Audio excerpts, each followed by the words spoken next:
Hey BMTM Daily, today we are here at the Center for Active Seniors and we will be attending the Wellness Fair. Stay tuned for the interview with Marit Stiles.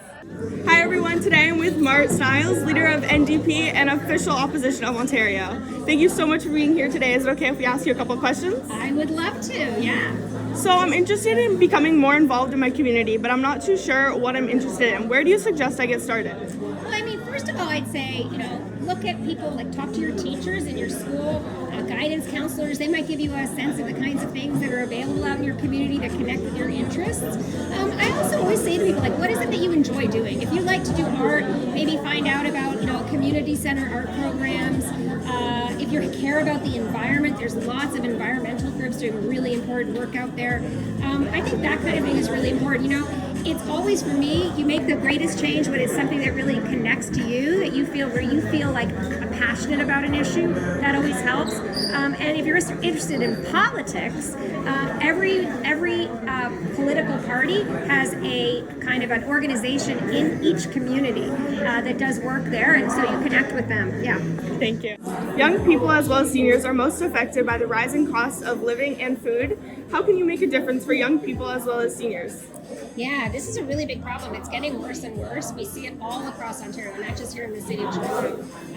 There's more families going to food banks. Rent is going really high. And even people who own homes, everything has become more unaffordable, like groceries. So I'm asking the government, politicians can do something to change that. There's lots of things. We could bring in rent control so that rent doesn't continue to rise. It makes it really hard for people. But we also need to build affordable housing, right? You can build housing that's just made to be geared toward what your income is, so that if you have a bad time, you don't have to pay more, you pay less, things like that. This is the kind of stuff that governments can do. They're just not really taking the actions that people need now when they really should be. So part of it is also talking to your local politicians and saying, what are you going to do to help make my life more affordable? Thank you. People my age are wondering why we have to wait so long to vote. Do you think that the voting age should be lowered to 16? I do. It's actually the NDP position. We actually have that policy. We actually ran on it in the last election. So we think if we get elected to be government, we're going to be working to reduce the voting age to 16. I think it's great. First of all, because I think that a lot of young people are really passionate about things around them and the world around them. They care about things like climate change and education, of course, and healthcare, and our communities. But we need governments to actually be listening to them. And you know what? Your vote matters because you're going to be the ones that are left with the decisions, the results of the decisions that we make. Thank you. What were some of your dreams and goals in high school? This is a good question. I'm going to tell you, the honest truth is when I was in high school, I was so shy. I was very athletic, but I was very shy.